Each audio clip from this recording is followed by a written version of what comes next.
Good morning everyone.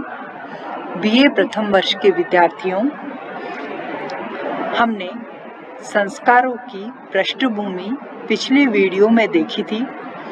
आज हम उपनयन संस्कार के विषय में अध्ययन करेंगे। 16 संस्कारों में उपनयन संस्कार अत्यधिक महत्वपूर्ण है।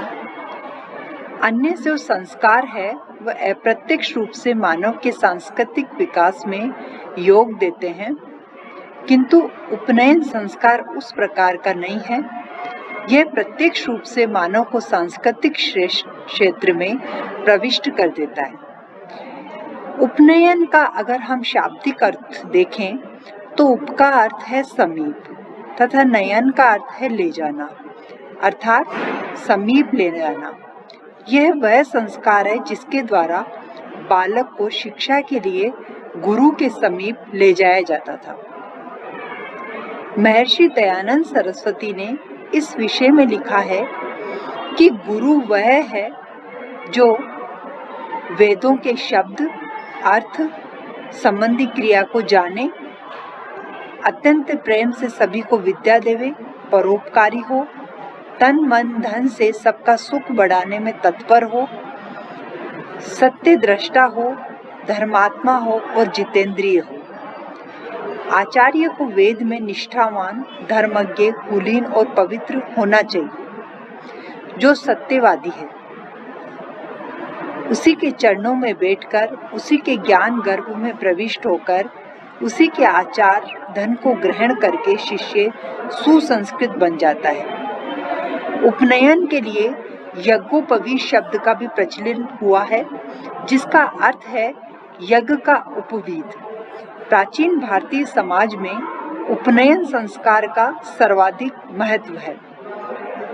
यह संस्कार शूद्र वर्ण को छोड़कर अन्य तीनों वर्णों के लिए अनिवार्य था। डॉक्टर राजबली पांडे के अनुसार यह संस्कार इस बात का प्रमाण था कि अनियमित और अनुत्तरदायी जीवन समाप्त होकर नियमित, गंभीर और अनुशासित जीवन आरंभ होए। इसके माध्यम से व्यक्ति गुरु, वेद, यम, नियम और देवता के निकट पहुंचता था। उपनयन संस्कार के बाद ही बालक द्विज अर्थात दोबारा जन्म लिया हुआ माना जाता था।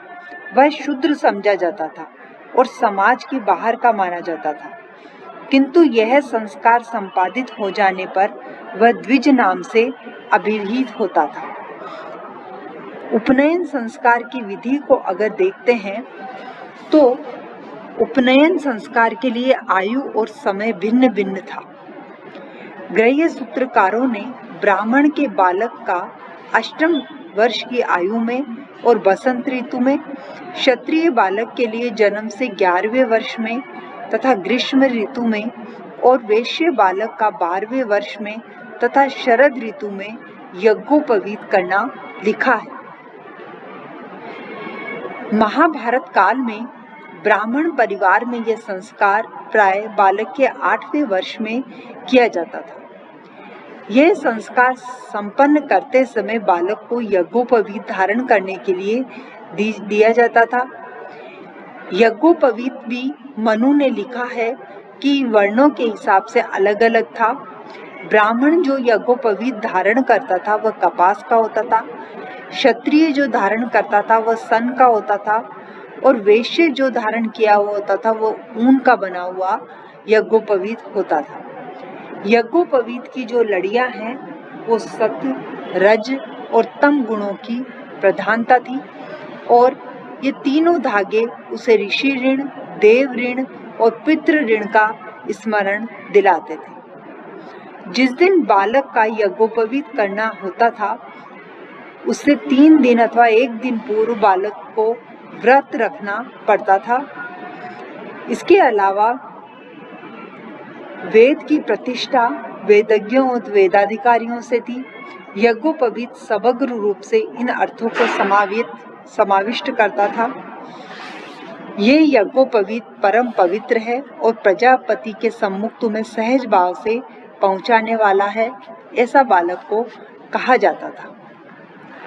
इस यज्ञोपवीत से बालक को यज्ञोपवीत बनाया जाता था। जो व्यक्ति यज्ञ के लिए समर्पित हो गया उसी का जीवन जीवन है। माता पिता से जो जन्म होता है उसका होना न होना इस जीवन के सामने नगण्य है। इस प्रकार उपनयन संस्कार को काफी महत्व दिया जाता था।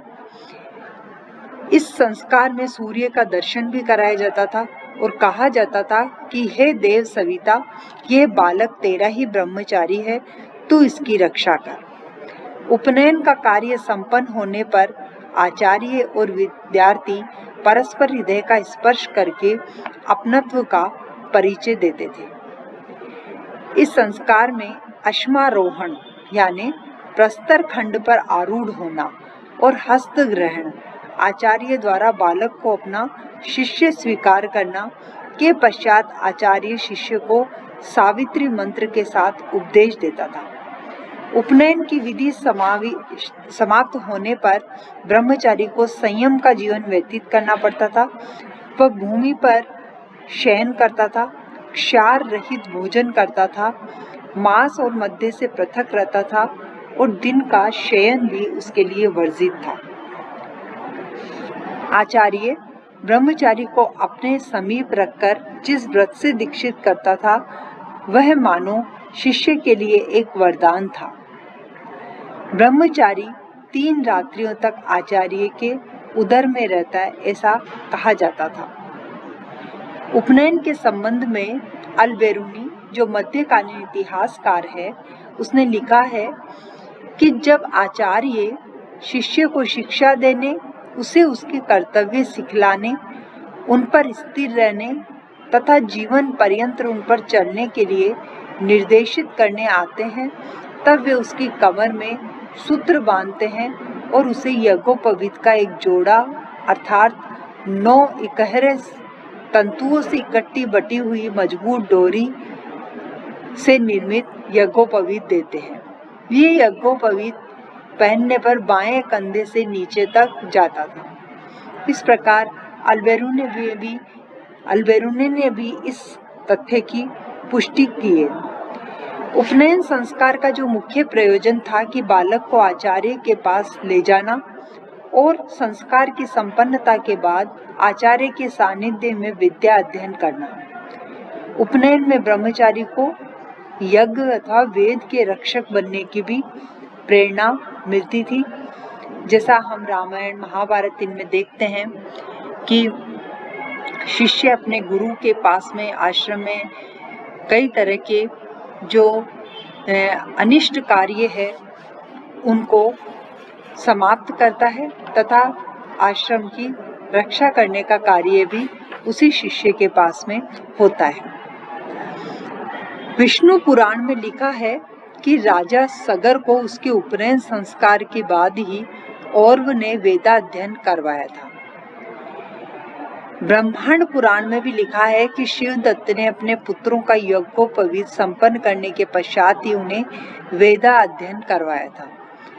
अतः इन उद्धरणों से स्पष्ट होता है कि समाज में उपनयन संस्कार का बहुत बड़ा योगदान था। आज भी हिंदू परिवारों में उपनयन संस्कार की बहुत बड़ी महत्ता है। इस संस्कार को दूसरा जन्म भी कहा गया है क्योंकि इसके साथ ही बालक के लिए एक दूसरी दुनिया यानी ज्ञान और विद्या की दुनिया का द्वार खुल जाता था। सूत्र साहित्य के अनुसार स्त्रियों को भी उपनयन व वेदा अध्ययन करने का अधिकार था। कन्याओं का उपनयन विवाह के समय केवल धार्मिक विधान की पूर्ति के लिए किया जाता था। इस प्रकार कहा जाता है कि उपनयन संस्कार वैदिक काल में बहुत महत्वपूर्ण था और इसी संस्कार के का निर्धारण करके या इसी संस्कार के आधार पर चलकर विद्यार्थी अपनी शिक्षा कार्य का संपन्न करने का कार्य करता था, वह शिष्ट होता था और उसे संस्कार वहीं से